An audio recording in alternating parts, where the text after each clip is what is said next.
This is the Digital Agency Insiders Podcast. Inside, you'll learn how to build, grow, and scale your digital marketing agency, all from the comfort of your favorite coffee shop. Let's get started with the show. Hey, everybody, and welcome again to the Digital Agency Insiders Podcast. This is the podcast that gives you a little inside peek into how entrepreneurs have built and grown their digital marketing agencies. My name's Tabitha Thomas. I'm your host. And if this is your first time listening to the episodes, I just want to say welcome. And if you've been listening for a while, go and hit that subscribe button as we release new episodes each and every Tuesday. So let's go ahead and get into today's show. So today I have with me Steve Gordon. Steve is the founder of both the Unstoppable CEO and Steve Gordon Marketing System. He also hosts his own show, the Unstoppable CEO podcast, and he has developed marketing strategies for businesses in over 30 industries. He helps professionals, consultants, agencies, and experts build marketing systems to pre-sell to ideal clients, meaning his clients don't have to become a master marketer or a salesperson. Steve, welcome to the show. Hey, Tabitha, thanks for having me. This is going to be fun. Yes, I'm super excited, a fellow podcaster, so that's always exciting for sure. If you've ever listened to the podcast, I always open them up and end in the exact same way, and it's the stories that I love telling the most. And it's, you've been through pretty much every level of management over the last 20 years, from project manager to executive vice president to president, CEO, and founder. So growing up, did you always know that you wanted to run your own business, or is that just something that kind of happened along the way? I don't know that I thought about it a lot. Actually, growing up, I wanted to be a fighter pilot. Definitely, every time I saw a plane go over, I'm like looking up, But I went to college, and my freshman year, my eyes went bad. So that ended that pretty quickly. Oh, no. So, so I don't think I had that thought, but I grew up in a house where my dad had an accounting practice, and it went through normal ups and downs that small businesses go through, and just kind of had that experience. So I think it was sort of the natural thing. And so I got an engineering degree in college, came out, went to work for a small firm, and got really lucky. I got asked to take over for the founder after I'd been there for about 4 years. And so here I am, 28, and I'm running this business. I had some leadership roles before that, but I didn't know what I was doing at all, and certainly didn't know much about sales and marketing at the time. And so that's kind of where it started. The journey started. Yeah. Yeah. So how did it lead to where you are today as far as owning your own agency? So how did it go from there to now? Well, so in that business, we relied, like a lot of businesses do, on word of mouth. Mm-hmm. And there were days the phone would ring off the hook, and there were days the phone wouldn't ring at all. And we didn't really know why one day was one way and the other day was, the other way. And we weren't really doing anything proactive. So there was no marketing or sales capability within the company. We got referred, and when that happened, we got new clients, and they were good, clients, large projects and all that. But when I took over, that kind of scared me. I thought, well, if we're growing, but we need to be able to have a pipeline. Mm-hmm. So I started really studying sales and marketing, and I'll never forget it. It all started. I went to a Barnes and Noble around the corner from the office when Barnes and Noble still, was out there. Oh, I miss them. Town, Oh, how I miss them. Yeah, I mean, this is mid '90s. Internet's brand new. And I bought a book, and it was about that thick, and it was called The Personal MBA in Marketing. And I read it, and it was really written for Coca-Cola. It wasn't written for our little tiny business, but that got the journey started. And so I found other things. And after about 10 years, we'd had some good success in that business. And I decided I was ready to do something different. I really enjoyed the marketing side of it. So that's how I got here 10 years ago. Actually, this year, started the current business, and then started working with other professionals who were having the same struggles we were having.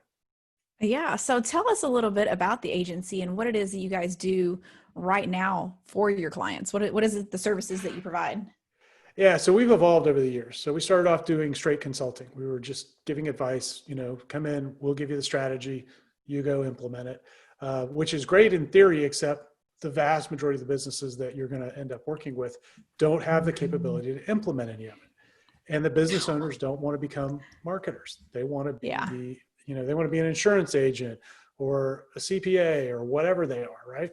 So we had this moment, at one of our long-term clients who, quarter after quarter, we'd meet with him and he just loved all the strategies, but he was stuck. He wasn't getting anything implemented. And I finally just said to him, look, if we just did that for you, I mean, it was something pretty simple. I think it was like writing some articles. If we just did that for you, would that help? Would that get you over this hump? He's like, oh, that'd be amazing. Could you do that every month?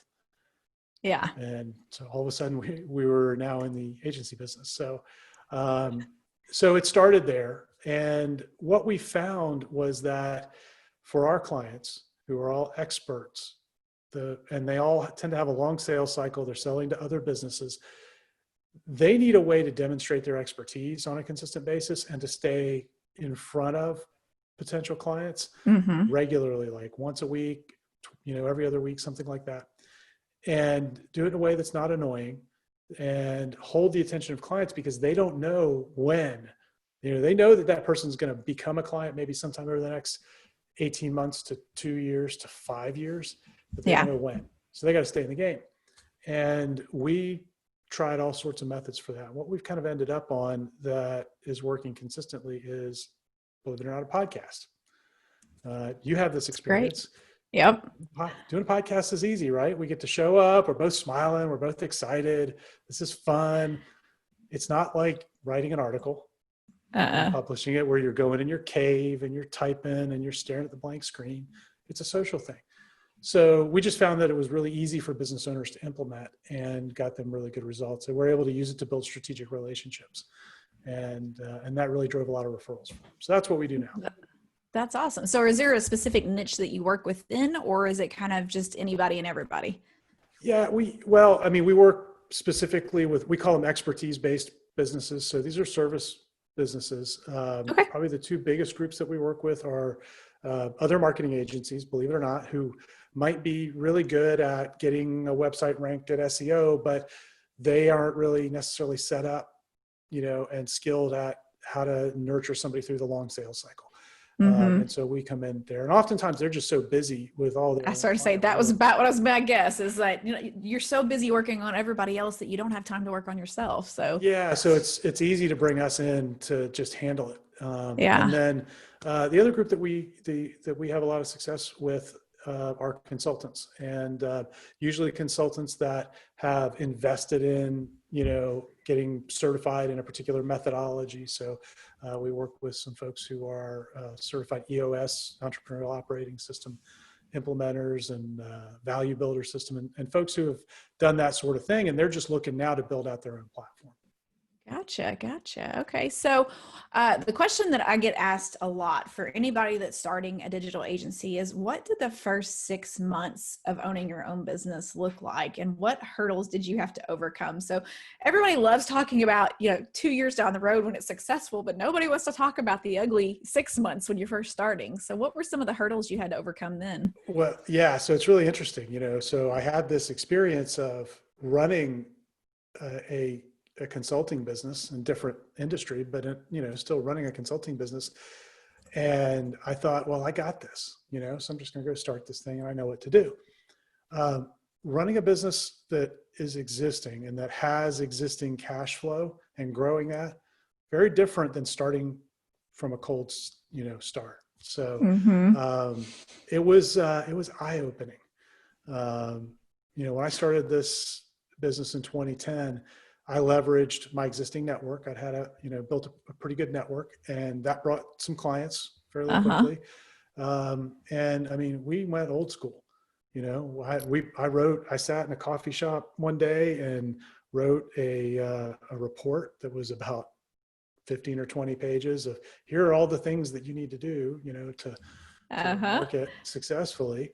I went and got 100 of those printed up and wrote a sales letter, and I went and hired some folks on some stay-at-home moms on, I think it was either Craigslist or like hiremymom.com. Oh, that's really a thing. Wow. Yeah, no, it is. In fact, I got an email from them like 2 days ago. And they put the packages together. I compiled a list. They put the stuff in the envelopes, put stamps on them, hand addressed them, and we mailed out tons of those sales letters. And that got us our first batch of clients, and we were off to the races from there. You know, it's funny that you say that, because everybody's so digital age now that when you turn it and kind of go old school, it kind of throws people off of their game. Like, what is going on here? I'm not used to this, because they're so inclined for the digital age that when you do the mailing thing, I bet it did bring you in a lot of clients, because nobody's doing that. And so it's just makes you stand out from everybody else. Yeah. Yeah. Well, and that was part of our pitch too, is that we were going to be different. Yeah. So, and so that got us going. And, we've evolved over the years as we've gotten into it. And really for us, it's been about not so much coming to the client with, here's the new whiz bang thing that you need, but really understanding the client and their business, and then trying to reverse engineer how to get them the results with the least impact on their time. Because we found that's the hardest thing to get the business owner to give up. The money's actually not that big of an issue, particularly if you can get them results. The money's not an issue at all. It's can they do it within their own capability and within their time? Yeah, I've been interviewing business owners lately. I'm trying to change things up a little bit. And that has been one of the questions that I get. I'm like, if a marketer comes in, what's the one thing you want them to know? My time is valuable. Everyone has said that. So, and they don't have a whole lot of, they can't recreate it. So definitely, definitely something everyone needs. So what would you say is the most important lesson that you've learned along the way, anytime you started any kind of new venture? Be prepared for the pain. And I say that in the most positive way possible, but we're about to start a new division, targeting a new niche. And, I've kind of had to mentally prepare myself to go, okay, over here, you don't have any reputation. Nobody knows you. We're starting kind of from scratch again. You got to be ready for 60 days of really heavy lifting to get the first clients, to get the clients' results, to get the testimonials and the case studies, and to kind of get momentum. And, it's easy once you're rolling to forget how difficult that is. And, and so I think that's the key thing, is just think about, particularly as you're starting out, it's not going to be fun at the beginning. You've just got to get through it, but that's every business. There's no perfect business. And you got to really love what you're doing to be able to handle that going into it. Maybe. I don't buy into all this passion stuff, because I've seen,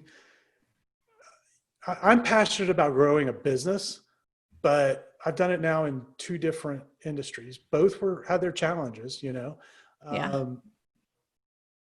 don't think you have to be passionate about that.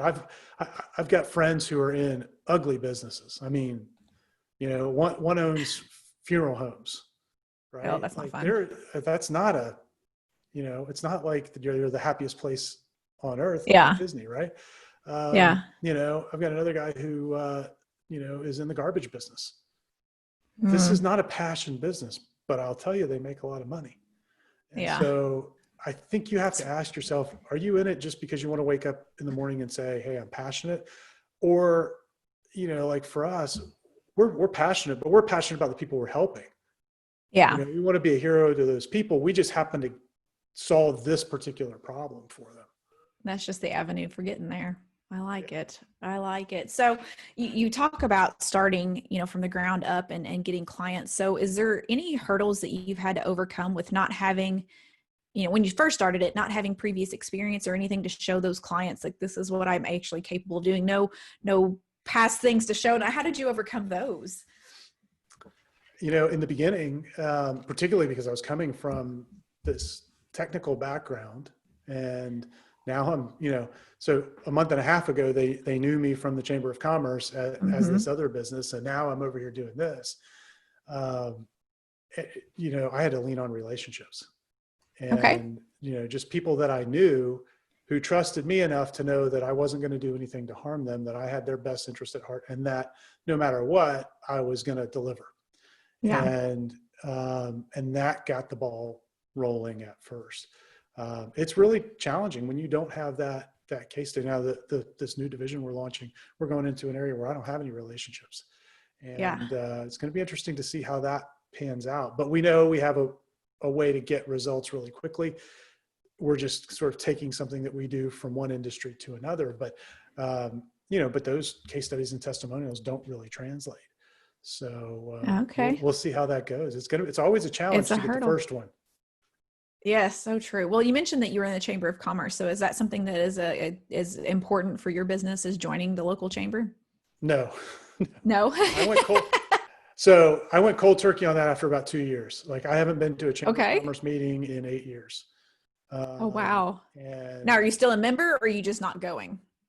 No, because I only have one client locally anymore.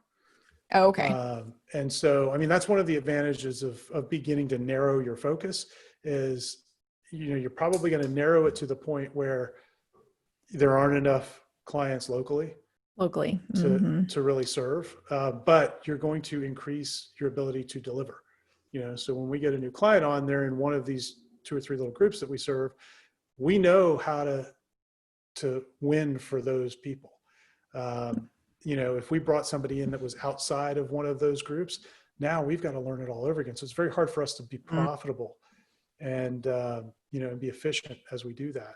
So the way you overcome that is now you work anywhere, and the internet allows that, which makes the chamber less important.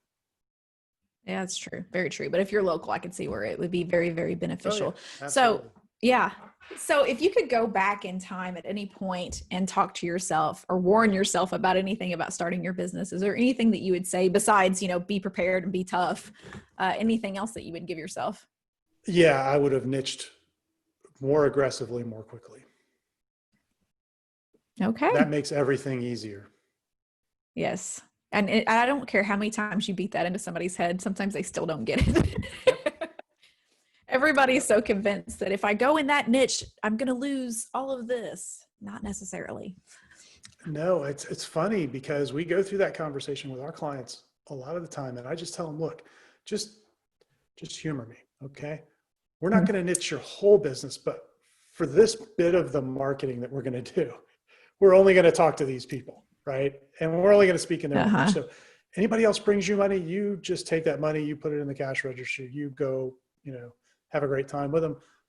But for the marketing, let's at least niche it down so that, we can get you results. And it's once we get them over that hump of belief, then they can really start running. And that's one of the reasons, that if you're thinking about starting an agency, if you're struggling in an agency right now, and you're doing work for anybody and everybody because they just happen to be local to you, you want to stop and think, is that the most effective way to do it? Mm-hmm. You may be making your life unnecessarily difficult because when you show up to the butcher, the baker, and the candlestick maker, the butcher wants the web person or the agency that's just for the butcher, and the baker wants the web person or the agency that's just for the baker. You make your job so much harder when you remain a generalist. So very true. So what has been your greatest success story so far in your agency? You mean with our clients or our own? Yeah. Or, anything. I love hearing success stories. So yeah. So we had one of the guys has been with us the longest. He's in the M&A business, handles mergers and acquisitions, actually insures big merger and acquisition transactions. And he's based out in Silicon Valley. And when we first started working with him, he didn't do that. He was just a general kind of insurance agent. But he said, hey, I want to go do this. I don't have any contacts. I don't know anybody in that industry at all.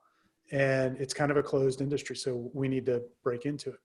So it took him a little while. Thankfully, he had an existing business and some cash flow to support this transition. This is one of those businesses where there's an incredibly long sales cycle. I mean, it can be years before a business, before one of those transactions closes and he gets paid. But within 2 years, he had landed the insurance piece of an acquisition by Audi, the car maker. Okay. It was a $100 million acquisition. And so in the way that we helped him kind of penetrate was using a podcast to go and build strategic relationships and to position him as an authority in that area. where Mm-hmm. he was unknown before, but it's amazing who you can get to show up for a podcast interview. Yes. Pretty soon you become credible and authoritative just because you're having interviews with all of the authorities in the market. So true. Yeah. So we've got that. We've got another one of our clients has been with us for about 10 years. For the last 3 years, he's in financial services. The last 3 years in a row, he's led the company that he works for across the nation in annuity sales. Wow. And he's light years ahead of the guy that's number 2. And he's been doing that with just good old blocking and tackling. He's putting a message out there consistently. He's niched and very focused, and he's created all of the elements of authority. And that's one of the things we talk about with our clients a lot. So for our clients, in addition to the podcast, we're usually creating a book for them that positions them as the expert and kind of captures their kind of proprietary process, the way they do things. So he's done that. And he's relentless, with his lead generation and his follow-up. And so the combination of all of these things starts to work like a snowball rolling downhill. In the first 90 days, it doesn't look like much. Maybe in the first year, it doesn't even look like all that much, but you get 3 years down the line and then beyond that, and all of a sudden you're creating this massive rush of new business for them. So very true. So very true. So how are you as an agency owner going out and finding clients? Are they typically finding you through like the podcast, or do you have outreach methods that you're doing right now? Yeah. So we kind of eat our own dog food. So Good. I've written 5 books, and we use those as lead generators. I've never found a better way to generate a lead than having them come through a book. And so we use the books for that. And the way that we get the books in front of people is I'll go and interview someone on my podcast. And usually it's someone that has an audience that I want to be in front of. And my goal in that interview is to make them look like a rock star and to make them feel really great about the experience, build a relationship with them, and then find out, is there another way we could collaborate? Would it be of value for everybody in their network, everybody in their audience to, give them all a copy of one of my books? And, we call those massive referral events. And so we'll have instances where, several times a month, someone that has been on the podcast will email their entire database an offer to come and request a copy of one of my books for free. And, and we'll get, anywhere from 50 to 200 to, 750, 1,000 leads all at once. Nice. All referred by somebody that they know and trust. Oh, that's awesome. So are you giving them an actual printed copy of the book, or is this a PDF version, or what does that look like? Yeah, I get asked that all the time. It doesn't really matter, but everybody wants to know. So depending on how big the list is that they're going to send to, if it's thousands of people, we generally will send them to a page where they can get the PDF. And if anybody ever asks for, a paperback copy, we'll send one in the mail to them. But it gets to be a little bit impractical if 1,000 people show up and request a book. That your marketing budget just went skyrocketing when that happens. Right. But, a lot of times we'll do this and, that we'll have someone share it with 15 or 20 of their clients, which is great. That actually usually converts even better than the big opportunities. Everybody likes the big numbers, but the ones that really make you money are those small, intimate, lists that they share with. For those people, we'll send a copy of the book to each person individually by priority mail or by FedEx. Oh, wow. It's worth it. Yeah. Yeah. We've Ben, who I work with or work for, he's done his own book too. And that's one of our ways of doing it too. So it works really, really well. So let's talk about your podcast for a little bit. You have 175 maybe plus by now episodes thus far. It's clearly going pretty well. Is there a favorite guest or a favorite story that you've had from the show? Oh my gosh, there've been so many. I mean, at this point, probably my favorite guest. You don't tell any of the others, okay? Never. Everyone is your favorite. I know that. It's like picking your favorite child, right? Yeah, I know. It's impossible. Yeah. So I tell we have 4 kids. I tell them, well, today it's so-and-so, but tomorrow will be different. But yeah, favorite guest is, it's probably Dan Sullivan. We had Dan Sullivan from Strategic Coach on Okay. about a year and a half ago. And he talked about taking your business 100x. So imagine Okay. 100 times growth. And it wasn't so much that he talked about a strategy for doing that. The whole point was to get you thinking differently. So that's one of my favorite episodes. I actually been back and listened to it several times just to really elevate your thinking. Because if you start to think about how am I going to grow 100 times from wherever I am today, you can't get there doing what you're doing now. It forces you to think differently. So that was one of my favorites. Another one, we interviewed Perry Marshall, and not about marketing, which he's very famous for, but we had a great conversation for about an hour on his Evolution 2.0 book, which I just thought was fascinating. If you ever want to get a take on evolution from an engineer's perspective, Oh read that gosh. book. It's deep, and but we geeked out for about an hour, so I had a good time. I started to say, yeah, I'm married to an engineer, so I can only imagine. Yeah. So it was, that was fun. Interviewed, one of my early interviews was Steve Sims, who, I don't know if you're familiar with that name, but he wrote a book called Blue Fishing, and he's got a business that's essentially like a concierge to, the rich and famous. So he's put on a wedding at the Vatican. He's put on a VIP dinner with a bunch of Hall of Fame NFL players for someone who was not at the Super Bowl. I mean, he's done all, like, if there's some experience that you want to have and you can write the check, you call him. And he was really interesting because he talked about how he went about doing that. And he said, well, I never really know how I'm going to get anything done, but I know my first move is always, as soon as I hang up with the client, I'm picking up the telephone and I'm calling somebody, because that's how I get stuff done. I call people that I know and I start asking questions, and pretty soon I get to where I need to be. That's awesome. That was a really interesting insight that kind of applies to everything. Yeah. Yeah. Because somebody in some industry for something right now. Right. Yeah. So if you think about, in fact, that's on, so this new division that we're going to launch. My action this week is to get on the phone. I've got about 5 people that I know that I think have contacts in that area. And I'm just going to get on the phone and say, hey, this is what we're thinking about doing. You may know some people in there. I'm just looking to do some research right now, and I'd like to meet with them. Can you introduce me? Yeah. And that gets the ball rolling. And the insight that I got from him, which I think is critical, I think, for any agency owner, is he had that default move. Like, no matter what, this was his first action. And once he got into motion, everything got easier. But if you sit there and stew about something that you don't know how to do, it's only going to get more difficult. So true. Analysis paralysis, is that what they call it? That's so many people get stuck in that.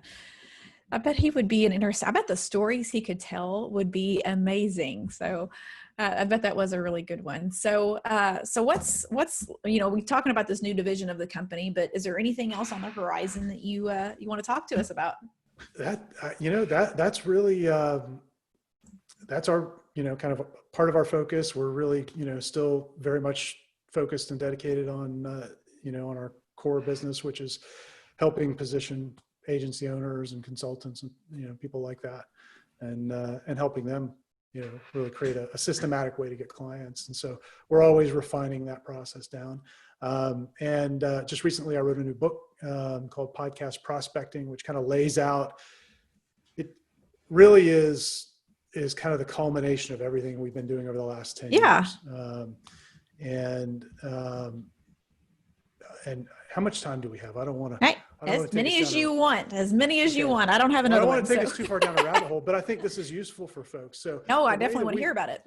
The way that we stumbled on podcasting, because I think this is a really great strategy for an agency. The way that we stumbled on it in 2012, I just decided I'd listen to podcasts. I was an early adopter kind of geek back then. And I said, well, I want to start one. And so I did. And I started interviewing other marketers from all over the world. literally. I mean, I interviewed somebody in New Zealand. I interviewed people in Europe, all over the US. And it went really well. Our business was growing at that point. We were, I think, about 2 years old then. We grew tremendously that year, partly because of the podcast, but really just because of other things that we were doing.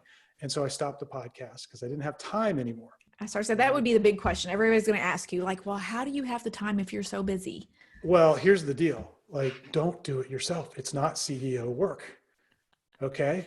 You need a team. You need a team. You're never going to get very far in business without a team.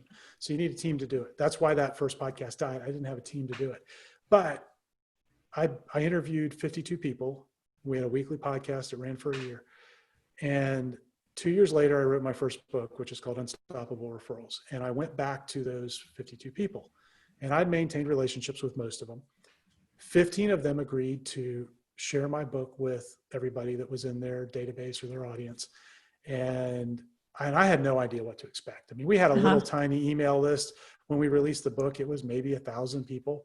And the week that the book launched, they all go and share it to their list. And as a result, 5,268 people got the book in a week. Wow. So we had teeny tiny little email list and we 5x'd it in a week. Yeah. And that wasn't because of any wizardry we did on the marketing side. It was all because of the relationships that I had built.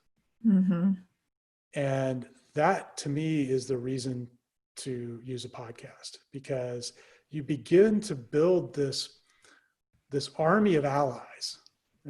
We call it your Oprah army, because any one of them could, like Oprah used to put businesses, on, and all of a sudden the business would just blow up. Well, any one of them can introduce you to their audience. And all of a sudden, here you've got new clients coming in, and it's an easy ask. I said that I went cold turkey on the chamber and local networking in 2012. Just so happens that was about the same time I was doing this first podcast. And I would go to these, I was doing probably 8 to 10 hours of networking between events and having those little coffee dates that you could have before the shutdown, and going to lunches and breakfast meetings. Like every day was something. And, people would come in and some days I'd just hang out at a coffee shop and I'd have every 30 minutes a new meeting. People would come in late, they'd be unprepared. They'd say, oh yeah, I'd love to have a, mutually beneficial relationship. That's the buzzword, right? You're never going to hear from me again. And it just was unproductive. And what I discovered was that if I could give someone a stage to be on, even if at the time I had a really small group of people to share it with, they didn't care. It was not just being shared with my audience. It was giving them a place to create a marketing asset for themselves that they could go and use, because they could go take that interview and say, hey, I was interviewed by so-and-so. That had a lot of value and still has a lot of value. And the relationship that you create, because that person is showing up instead of rushed coming from their other meeting and not prepared and all that, they show up as their best self because they're on stage, right? It creates this energy into the relationship, which tees you up to then have a conversation about, hey, how could we extend this collaboration? This worked really well. And it's a key shift. And it took me a while to really understand this, but I think it's super important for everybody to understand. When you're doing that local networking and you're getting together and you're talking about potentially helping each other in the future, that's great. Intentions are wonderful. But when you're the leader of the collaboration and like you guys reached out to me, you said, hey, we'd love to have you on the show. And of course I'm going to jump at the opportunity. And we didn't know each other. We were total strangers. No. But because you led that collaboration, and now here we are collaborating, we're not just talking about doing it.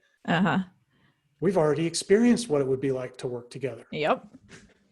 And it's super easy. And for me, being a podcast, I'm really good at talking one-on-one with people. Like it's my teachers in school would be so proud because they always said I was never going to find a career just talking, Tabitha. I proved Oh, you them did wrong. though. You did. Oh, I did. Yeah.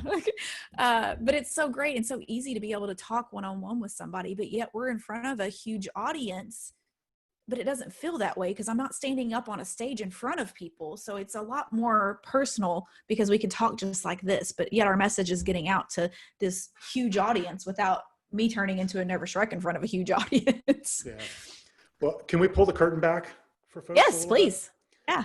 So what everybody's not going to see at the end of this, because the recording will stop, and then we're going to have some chit chat at the end. And, we had a little bit of, chit chat beforehand. We built rapport, found out that, I'm about to come and have a vacation near where you live. And, so now we're getting to know each other a little bit.